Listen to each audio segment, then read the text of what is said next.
Welcome to Project KALM. My name is James. I'm your host, and this is episode 5. As usual, we have an amazing story for you. Craig, my man, how you doing, sir? I'm good, James. Thanks. That's good to hear. Wait, can you give the audience a bit of a background on like who you are and what you do, please? Sure. I'm a 42-year-old single father. I live in northern Wyoming in a small town. I've lived here the majority of my life. Um, I've usually done different trades for work. I've been property maintenance, construction, concrete. Right now, for the last few years, I've worked at a local bentonite mine and mill. I love what Wyoming has to offer. I'm into the outdoors, the mountains, backpacking, fishing, hunting, 4x4ing. Um, that's about what I get up to. I've never been to Wyoming. If I ever visit, what's a place that I should check out that's like top on your list? So Thermopolis is great. It's got one of the world's largest hot springs. They've got several big pools there. Yeah. It's a really cool place. Oh, I love hot springs. When was the last time you went there? Last time I was there was about a month ago. Oh, nice. Are you a regular?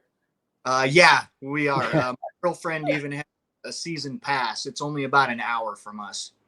Oh, season pass to a hot springs. That is super sick. I would definitely check that out. Have you ever been to like hot springs in like Japan or have you been to Japan before? No, I haven't. I haven't been overseas very much. A little bit into Eastern Europe, and that's it. Okay, cool. Well, Craig, would you be open to sharing with the audience just kind of like what your mental health journey looked like, where you started, and like how things are now? So, um, my base mental health level pretty much started when I did. I was raised by my grandparents. My mother had me very, very young, and I was raised by my grandparents. And being small farm town people back in the 80s, they just thought that I was a little bit strange, a little bit quiet. My grandma thought maybe I had Tourette's syndrome, but what I had was ADHD, level 1, low support autism, and pretty severe ADHD and anxiety that goes with both of those as well. Hmm. I was treated for depression, anxiety, and ADHD about 3 different times throughout my life, starting as a teenager. And every time I was treated for it differently, any medication that I got always seemed to make things much, much worse. The only thing that I ever got that actually seemed to help occasionally was Xanax, which I was on intermittently quite a bit for a couple of decades. Yeah. Uh, it wasn't probably until about 5 or 6 years ago that I really started being able to put some building blocks together to make my situation better for myself. And Yeah. That's yeah, it's I feel like we sometimes we never know where our mental health is stemming from. Like it could be genetics, maybe is passed down through us through our family line. Maybe something happened while we're in the womb. Maybe as soon as we're born, but sometimes we're just dealt with cards and we just gotta figure out what to do to make the best of that situation. And absolutely. yeah, it's just like you said. It's like the mental health journey. It's a lot of trial and error, right? So like we gotta try different things to see what works for us. And you mentioned you've tried a few of the prescription meds. Which, if you don't mind sharing, which ones have you tried outside of benzos? So I had been on, so long time ago for the ADHD, it was Ritalin. And then Hmm. later it was, oh, dang. I can't remember. It's Yeah, the standard amphetamine that they usually give yeah. nowadays. I'd been on both of those. I've been on Paxil, Zoloft, and Prozac. Yeah. Um, and those the SSRIs they kind of use to try to treat depression and anxiety. You know, when I was Hmm. younger, they mostly used them for depression. Later on, they were trying to use them for anxiety as well. Hmm. Did the like stimulants like the Ritalin or like and the amphetamines, did that make your anxiety worse or? It didn't really seem to make my anxiety worse, Mhm. but it seemed to put me in kind of a cloudy state, the same as the Mhm. SSRIs did. Yeah. They Is that made me feel really strange, like I didn't really belong in my own body, and oh it killed my personality and my drive to do anything. oh man. Yeah, the side effects can be super tough. It's like and were there like any benefits at all and or was it just the side effects? No. As far as the regular outside of the benzodiazepines, all the Yeah. prescriptions that they put me on made me feel way worse. Oh man. I'm so sorry about that. Yeah. Have you tried any other like routes outside of prescription and calm? Like anything else that you maybe like because for me when I was in my journey I went through like the first 10 pages of like Amazon and I just wrote anxiety relief and then there was like these like nervous stimulators and there was all these different type of supplements from like ashwagandha, L-theanine, different types of magnesium, there's like herbal blends. So I was my trial and error took a long time, but I wanted to see kind of like what if there's anything else that you may have tried. Yeah. Um, I mean, most of the things that I did try were, you know, kind of simple, no brainer things that I wasn't really thinking about at the time. And they all ended up kind of sticking with me and coming together. I originally started out with changing my diet, you know, cutting out as much processed food as I could, try to eat more, you know, whole single ingredient things. I started with my diet. It wasn't too long after that that I started a workout routine and an exercise regimen, and you know those helped me out a lot. Yeah, Um, I tried a couple of other little things. One of them was called a Restore patch. I'm really not sure the technology behind it. I know it yeah, doesn't have chemical ingredients. It's just got some sort of a vibrational encoded copper disc in it. Uh, yeah. I tried those for a little while, but I didn't seem to see, you know, too Oh, noticeable of results. And I tried another more natural supplement from a company called Peak, hmm, and I didn't really get too noticeable of results from that either. Um, hmm. it wasn't too long after those that I found Everyday Dose mushroom coffee, and I started drinking that, and that did help a lot. So that got added to the daily There you routine, go. along with eating right and Yeah. exercise. And it wasn't very long after that that I had some pretty whirlwind personal things go down. I had bad living situation going on, and you know, despite things that I'd helped that you know started making me feel a lot better on a day-to-day basis, I Mhm. got into a pretty bad downward spiral. And I had an old friend happen to just reach out to me during that time, and that was when I started getting into a little bit of meditation mainly. I was definitely Yeah. get into meditation and a little bit more of an open look on spirituality as well. That's great. And so I got together with him and spent some time telecommuting with him, and I was able to get a lot of that stuff off of me that was bringing me down at the time. And that was a really big boost to the rest of my routine and helped get through a really bad spot. And those things incorporated have definitely added on as well. Um, and then honestly, the last thing that I came across after all that was Calm, actually. Yeah. Yeah. Awesome. Well, you're 100% right on like it's like there's never ever like a single thing that's going to take us from one side of the spectrum like feeling like crap to the other side when we're feeling good, right? Even Right. if there was a miracle pill or miracle thing we can do, the world will be so much nicer. But then the thing is that doesn't exist.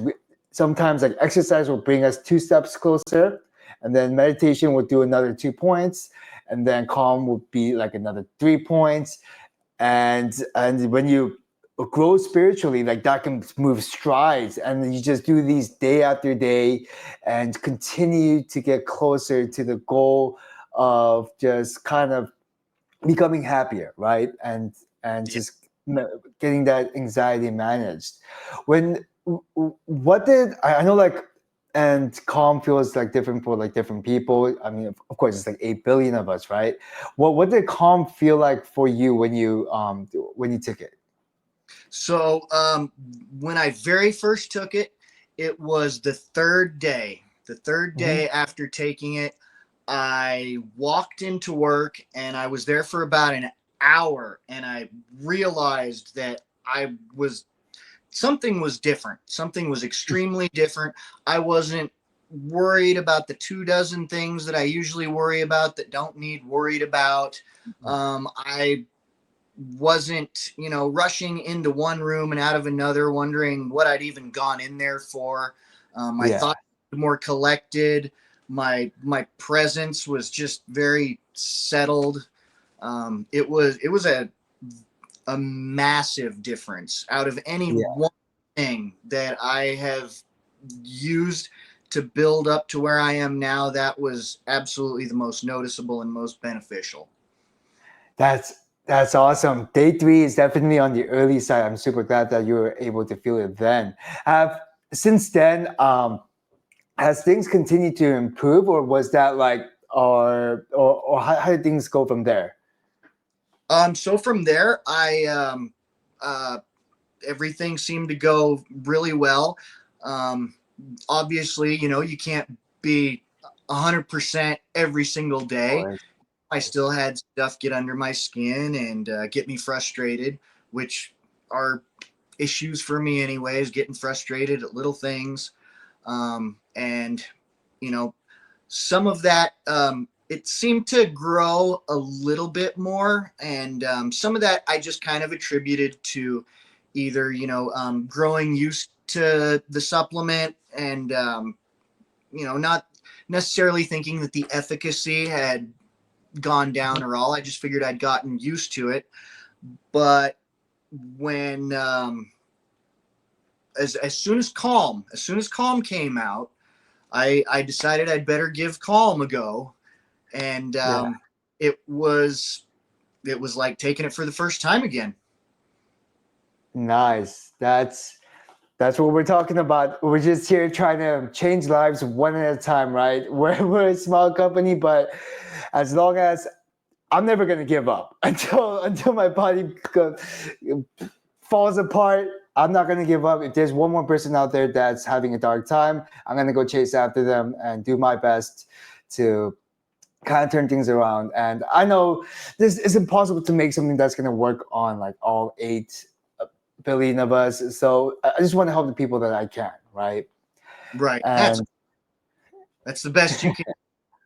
yeah, just giving it my best, and yeah, that's it. And I won't complain if I can't get all 8 billion, but I'll just try my best, right? But when now that you've been on Calm for a while, how does like your day to day look like now? It sounds like there's been like massive improvements, but just in like your day to day activity, having Calm as like a tool in your back pocket in case like things get rough, how do things differ?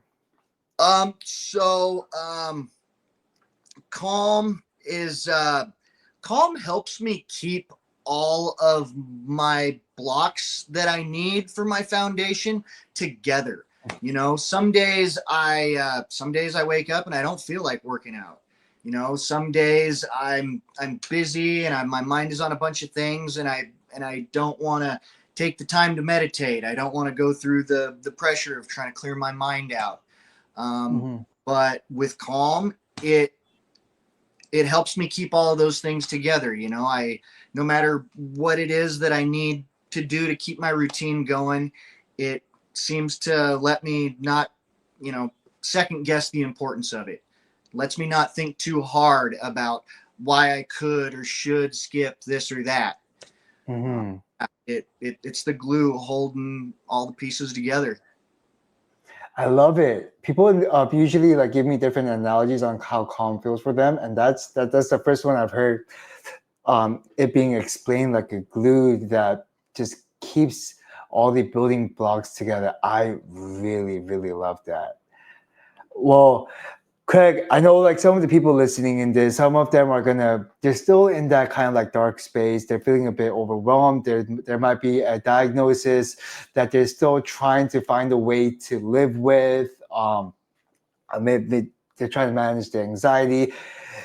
For someone who's feeling stuck, Craig, and as a person who's kind of further in that wellness journey, what is a actionable first step you could give to that person listening right now that's a little bit earlier in their mental health journey?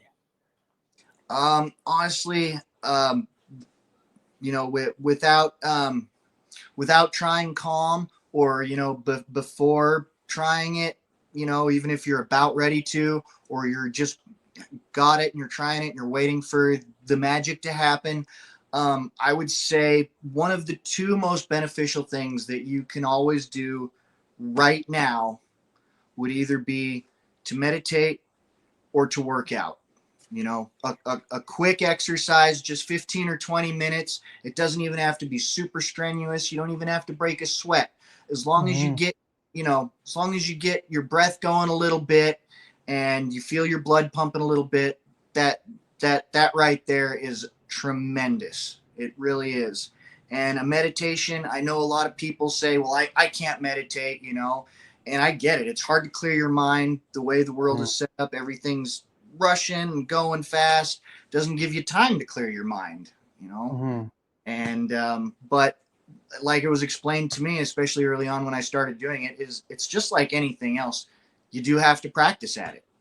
You can't just sit Yeah. and meditate. You do have to practice at it. It takes a little bit Mm-hmm. to even, you know, be able to do it good for a few minutes. But you know, Mm-hmm. a couple of minutes in, that really helps a lot.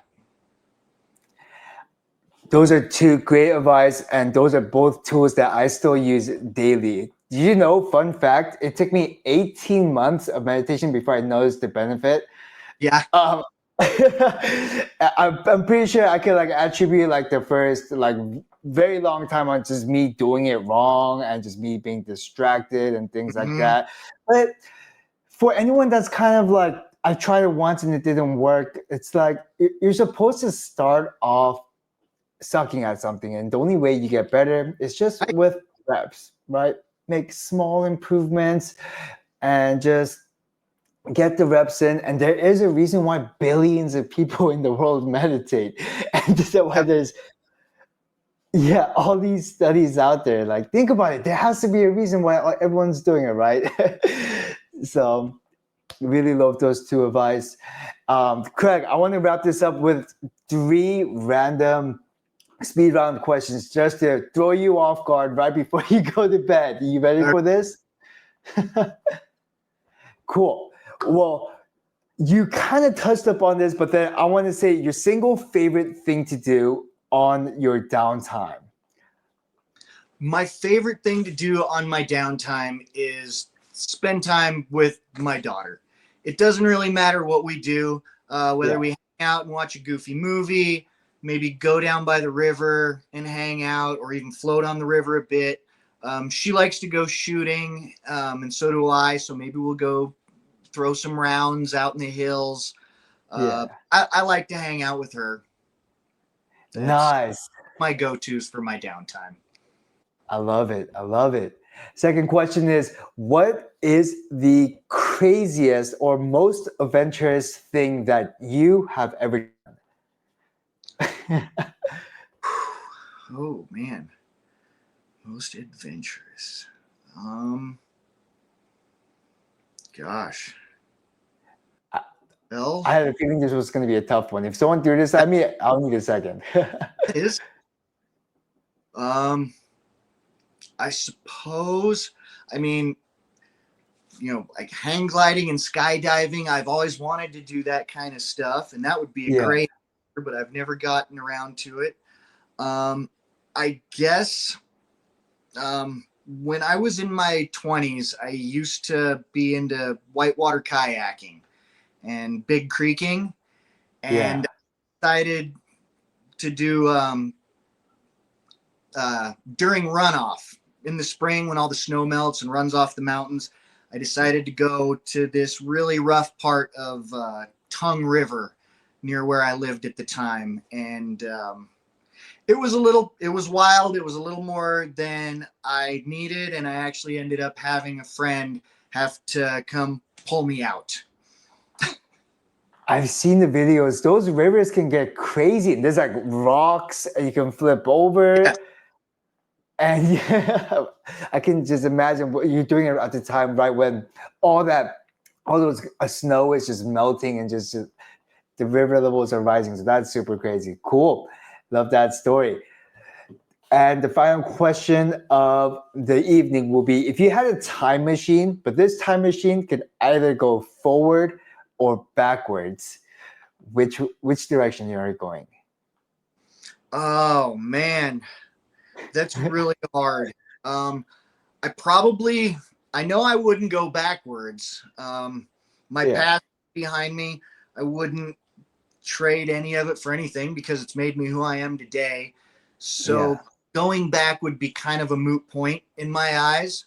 Mhm. I suppose I would go forward just out of curiosity, but I Yeah. don't want to go too far because I don't want to miss anything that's coming. Fantastic answer. I wouldn't have been able to answer that any better. Well, Craig, really appreciate you for taking the time to share your story and just providing those first two tips, meditation and exercise for anyone listening. Those are amazing places to start, and stick with it. Even if it feels like things aren't working, just stick with it. I promise you, the seed has been planted and you just need to give it time and consistency and a bit of watering every day to let it blossom, That's right? right. A little bit. Yes, sir. Yes, sir. Well, Craig, I really appreciate you. If you guys have any questions for Craig, leave a comment down below. I'll do my best to grab answers for him and answer for his dad. But yeah, thank you all for listening. I wish you all a healthy and happy day. Peace. Thanks, everybody. Thanks, James. Thank you, Craig.